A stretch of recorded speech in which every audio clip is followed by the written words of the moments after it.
Welcome everyone. Comment your idea on a story you want for the next video. Also, please like and subscribe for daily stories. And now get comfortable and relax.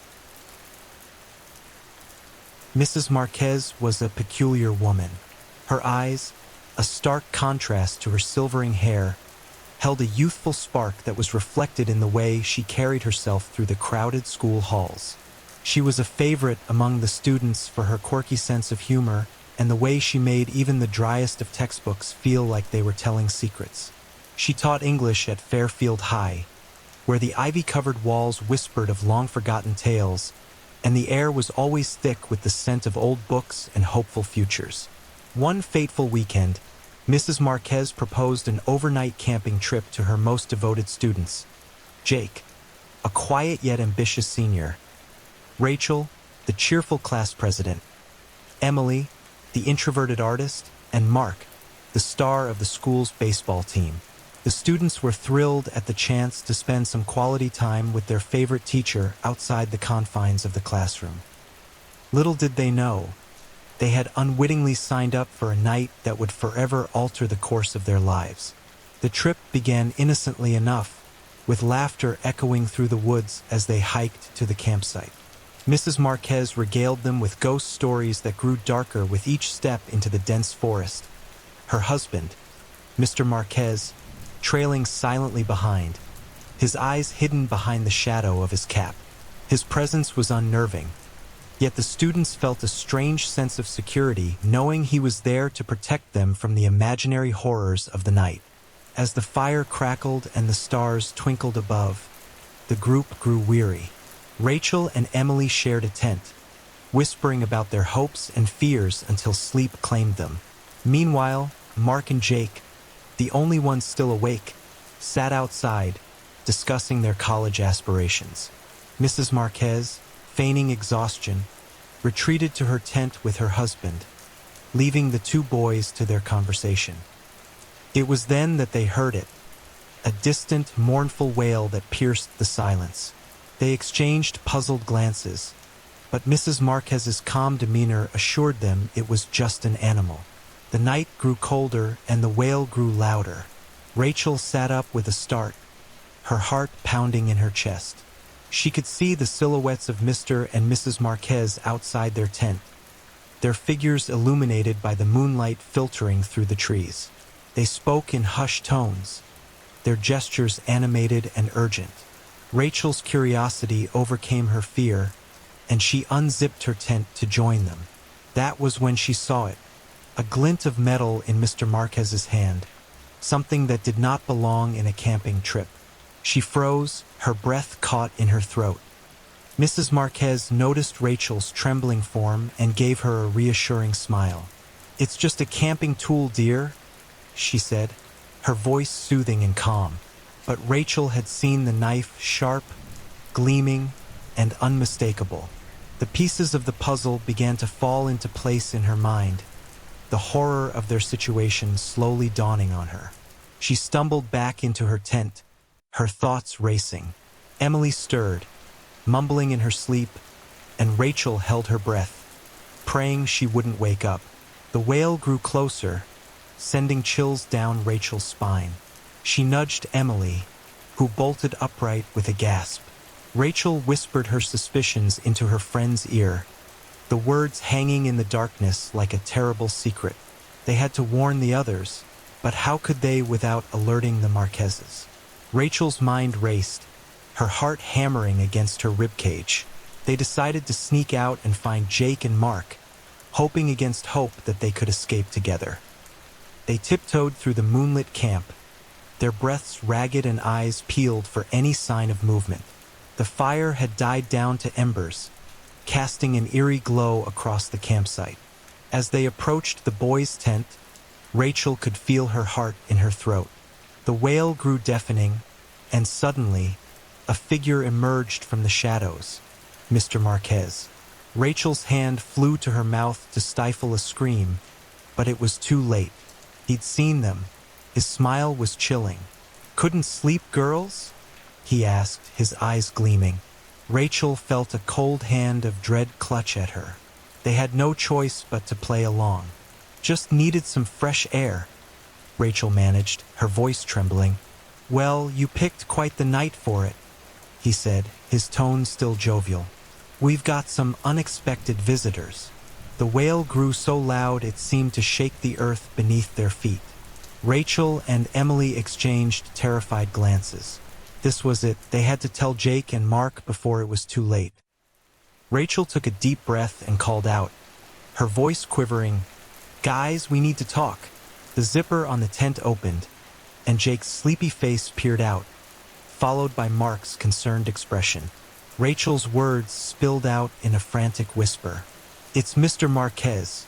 He has a knife." But before she could finish, Mr. Marquez lunged forward.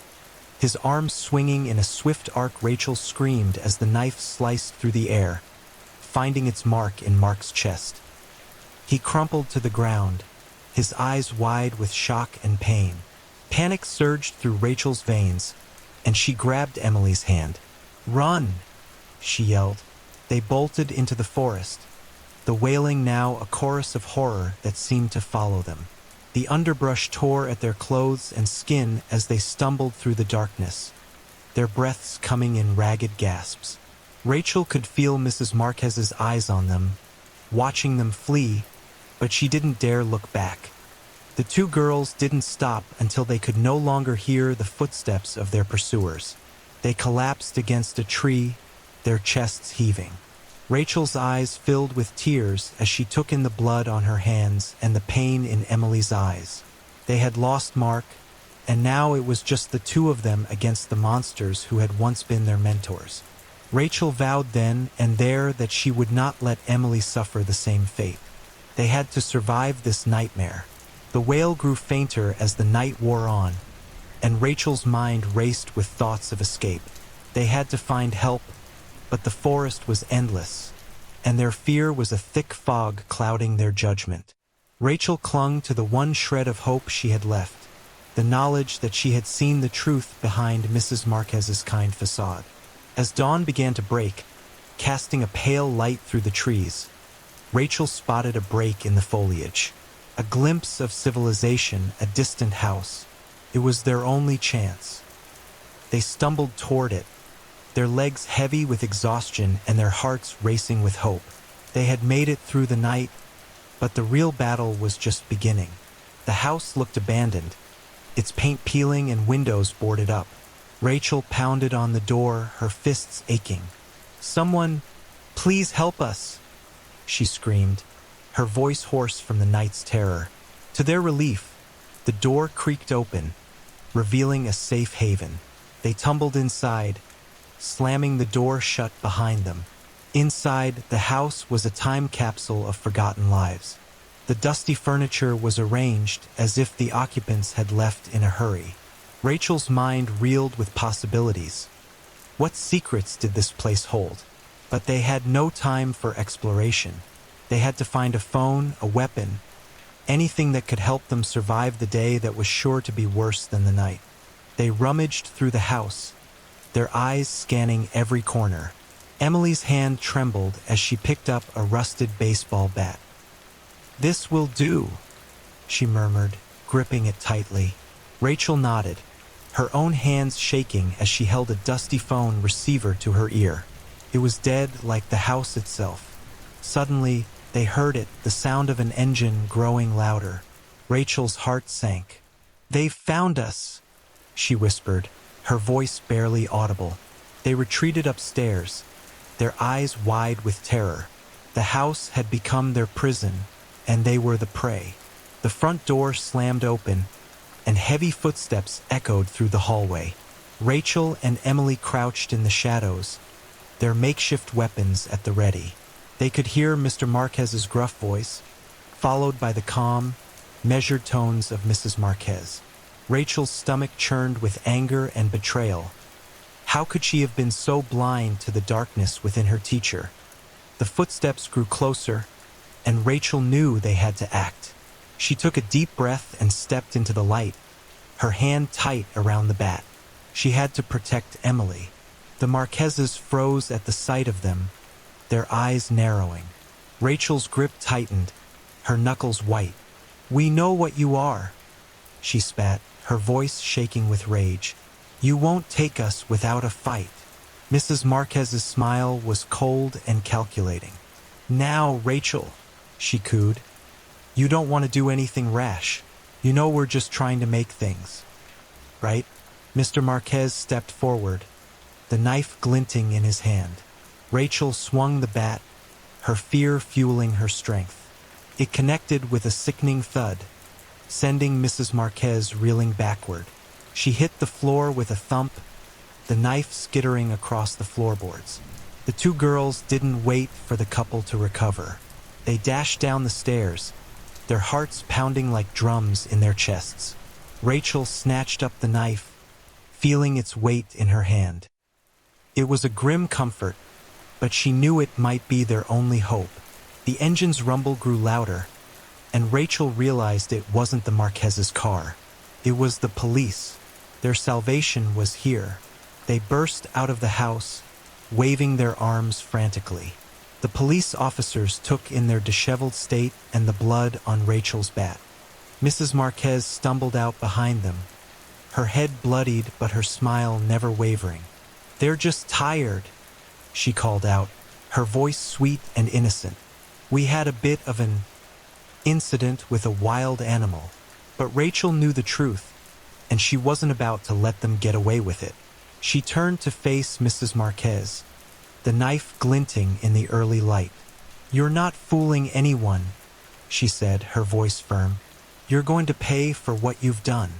The look of surprise on Mrs. Marquez's face was almost comical, but Rachel didn't feel like laughing. She felt a strange exhilaration, a fierce determination to survive and bring justice to her fallen classmates. The police handcuffed the couple, their eyes wide with shock and confusion. Rachel watched as they were led away, her grip on the knife never loosening. She felt a twisted sense of satisfaction knowing that their twisted game was over, for now. The ride home with the police was a blur of questions and recounted terror. Rachel and Emily clung to each other, their bodies trembling with the adrenaline that still coursed through their veins. Rachel's mind kept replaying the events of the night, the moments of sheer panic, the gut-wrenching betrayal. She had never felt so alive and so dead inside at the same time. The car pulled up to Rachel's house, the sun now high in the sky. Her mother rushed out, her face a mask of worry and relief. Rachel stepped out of the car, the knife still in her hand. She looked down at it, feeling a strange kinship with the tool of their survival. Her mother's eyes widened, and Rachel realized she must look like a wild animal herself, her clothes torn and covered in dirt. She handed the knife to the officer with a nod, feeling a sense of finality wash over her. As Rachel walked toward her mother, her thoughts turned to the future. She would have to testify against Mrs. Marquez, relive the horror in the cold light of day. And what of the others? Would they ever truly escape the shadows of that night? Rachel took a deep breath, feeling the weight of her decision. She had killed in self-defense, and though it was justified, the act left a stain on her soul. The door to her house opened, and Rachel stepped inside, feeling the warm embrace of safety. But the house was eerily quiet, and she knew that things would never be the same. The night had changed her, had revealed to her the darkness that could lurk behind the most innocent of facades. And as she sat down with a steaming cup of tea, the tremors in her hands finally subsiding, she wondered if she would ever truly be able to trust anyone again. The days turned into weeks, and the trial was a media frenzy. Rachel's life was dissected and analyzed by strangers who had never felt the fear that had driven her to take a life. But through it all, she held her head high, knowing that she had done what she had to do. And as the jury read the verdict, guilty on all counts, she felt a small measure of peace. But the nightmares didn't stop. They came with the darkness, the wail echoing in her dreams, Mr. Marquez's shadowy form looming over her, the knife in Mrs. Marquez's hand. Rachel would wake up drenched in sweat, her heart racing, her mind racing to the moment she had ended her teacher's life. It was a secret she would carry with her forever. The night of the camping trip had turned her world upside down. Rachel had discovered the capacity for evil that could hide in plain sight, and she had also discovered something within herself, a strength she never knew she had. It was a strength born from fear and anger, from a primal need to survive. And as she lay in bed, staring at the ceiling, she knew that she would never be the same girl who had left for the woods that fateful night. The story of Rachel and her survival became a grim legend at Fairfield High, a cautionary tale of trust and betrayal. But Rachel knew that the real story was about the choices we make in the face of darkness. And as she turned the pages of a new chapter in her life, she vowed never to let the shadows of the past define her. She would carry the weight of her actions with her, but she would also carry the knowledge that she had faced the monsters and lived to tell the tale. The world had moved on, but Rachel's heart remained in the forest, with her friends, with the night that had changed her forever. And though she had killed the teacher she once admired, she knew that the real monster was still out there, waiting in the shadows of her mind, a silent reminder of the horrors that lurk within. Life at Fairfield High was a constant reminder of what had been lost. Rachel found it difficult to walk the halls without seeing the faces of Jake, Mark, and Emily, without hearing their laughter or feeling their presence. The whispers of her classmates grew to be a constant drone in her ears, a mix of pity and accusation that she couldn't shake. Rachel threw herself into her studies, desperate to escape the pain that seemed to follow her like a specter. The trial had ended, but Rachel's battle was far from over. The night Mr. Marquez had been sentenced to life without parole, Rachel felt a pang of something she hadn't expected: sympathy for the man who had destroyed her innocence. But it was the sight of Mrs. Marquez, her eyes cold and empty, that truly haunted her. Rachel knew that the woman she had killed was as much a victim of the madness as she was a perpetrator. And every time she closed her eyes, she saw that look of betrayal, that last gasp of life fading away. The police had found the evidence of their crimes in the Marquez's basement, trophies of their twisted games. Rachel didn't want to think about the other students who had suffered, who had never made it out of the woods. She didn't want to think about the lives they had stolen, the futures they had taken. Rachel wished she could go back, change the past, save her friends. But she knew that all she could do now was to live her life in a way that honored them, to never let their deaths be in vain. The months passed in a blur of therapy sessions and quiet moments of reflection. Rachel had become a recluse, her once vibrant spirit now muted by the weight of her secret. But as the trees outside her window began to bloom with the promise of a new spring, Rachel felt a shift within herself. It was time to face the world again, to find a way to live with the darkness that now stained her soul. She had survived the night in the woods, and she would survive the rest of her life. With a deep breath, Rachel packed her bag for school, steeling herself for the stares and whispers that awaited her. As she walked out the door, the sun's warmth kissed her face, and she felt a flicker of hope. Maybe, just maybe, she could find a way to heal, to move on from the horror that had claimed so much.